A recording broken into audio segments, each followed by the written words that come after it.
Est-ce que ça veut dire que le sommet de la francophonie n'intéresse pas les francophones et qu'il faut faire une fête pour que ce soit beaucoup plus populaire? Non, non, pas du tout. En effet, si vous prenez l'exemple que nous avions vu, comme vous pouvez le voir, je suis tout seul en studio. Ça veut dire qu'à Radio Jeunesse, on a une grande liberté de choix dans le montage de nos sujets. On choisit, les angles sont un petit peu définis avant. Après, quand on revient du tournage, on parle avec le rédacteur en chef, on lui dit ce qu'on a tourné et ce qu'on compte mettre à l'antenne le soir. Il nous dit OK ou pas d'accord.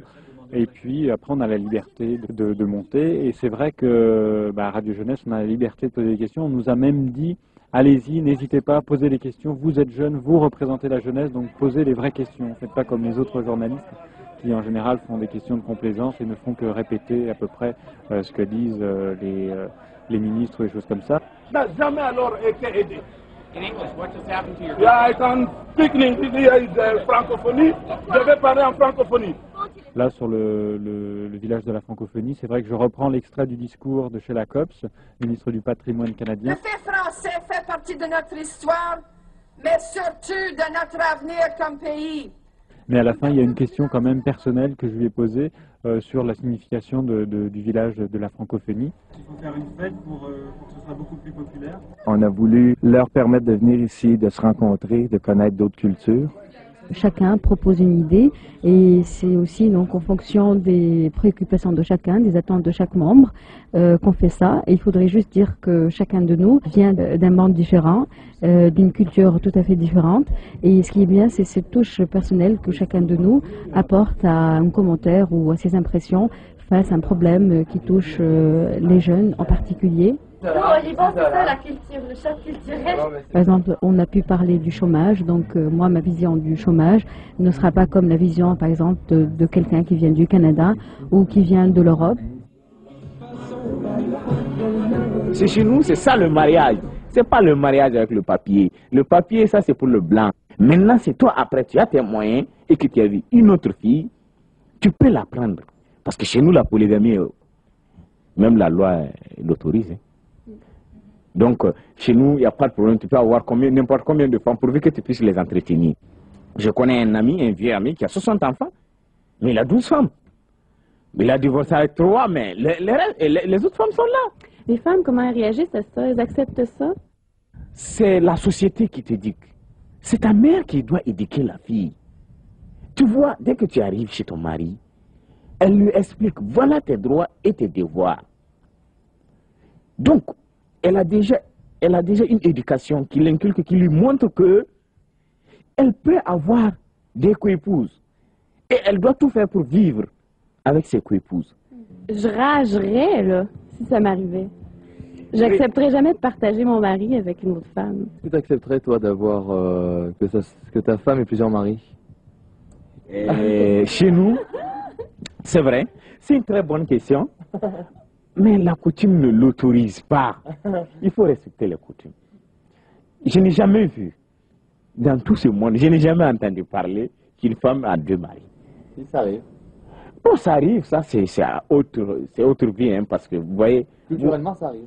Culturellement, ça arrive peut-être chez les Blancs, sinon chez nous, les Noirs... Chez les Asiatiques. Ça, en tout cas, moi, je ne sais pas. Mais chez nous, il n'y a pas de problème. Chez nous, si c'est un homme, il a droit à voir. Mais la femme, c'est vrai, je commence à comprendre, c'est injuste. Mais, que voulez-vous? Voilà, ce Vox Pop que vous venez de suivre est partie des séries d'émissions que nous avons préparées. Ces genres d'entretiens nous ont permis de nous découvrir.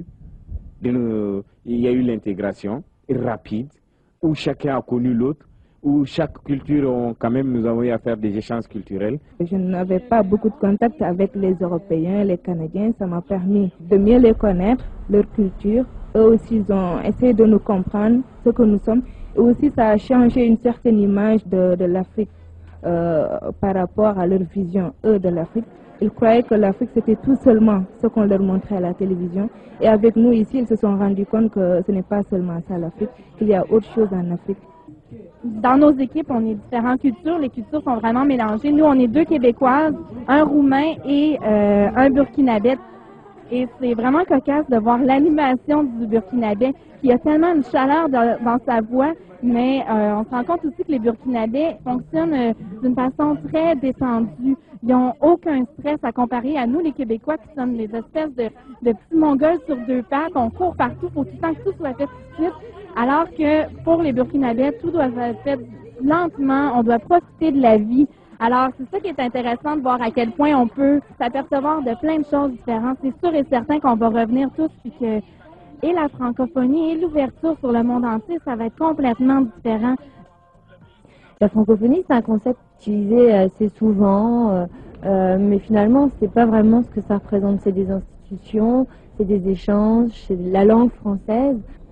La francophonie, pour moi, c'est la rencontre que j'ai eue avec tous les jeunes de Radio Jeunesse, parce que avant la francophonie, c'était un concept assez vague, assez fou. Là, on a appris à se connaître, à se découvrir, et on a appris à vivre la francophonie à 70 jeunes, à vivre ensemble tous les jours.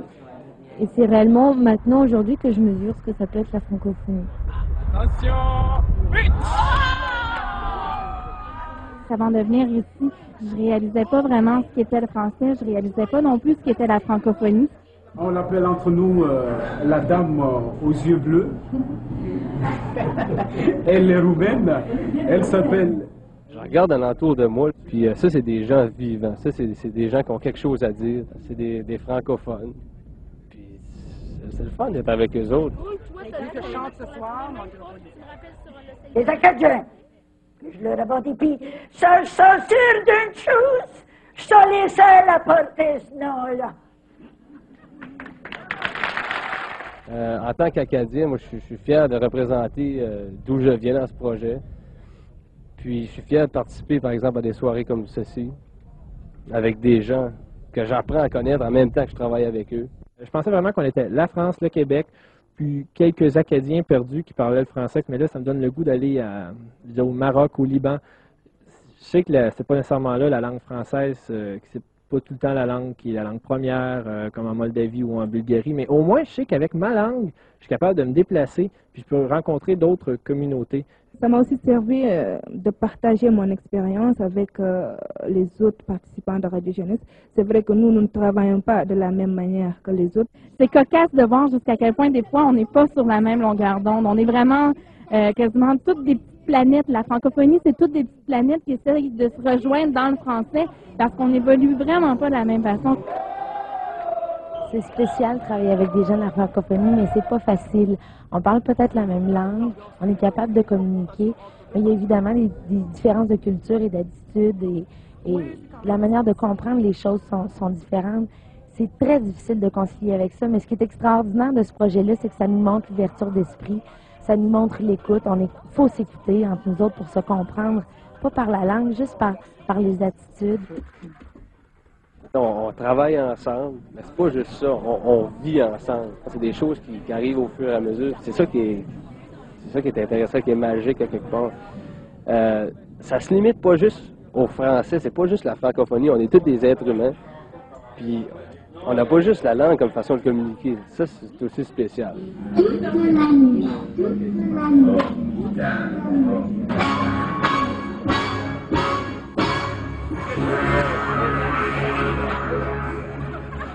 Alors parlons de la langue française justement. Je me suis rendu compte que pour tous les jeunes, oui effectivement il y avait la langue française en partage, mais la langue française n'avait pas les mêmes accents. Gros clic, gros patao, les étoiles, les feux d'artifice, puis tout là. C'est ce que disait Conrad en fait, c'est-à-dire que... Tant que la vie n'est pas terminée, tu ne peux pas savoir ce qui te réserve l'avenir. J'ai bien compris nos auditeurs. Et c'est aussi une langue française qui n'est pas utilisée de la même manière dans tous les pays. Dans des pays, il y a plein d'autres langues avec la langue française. Il fut un moment où on disait la francophonie c'était le français, mais ça c'est la préhistoire. La francophonie c'est la langue française, c'est sûr nous l'assumons, mais c'est aussi un moyen pour nous de parler nos langues nationales. L'exception culturelle, ça existe aussi à ce niveau-là, il faut être très clair. La francophonie, il faudrait qu'elle se réalise à travers la diversité, à travers le respect des autres cultures qui existent dans d'autres pays.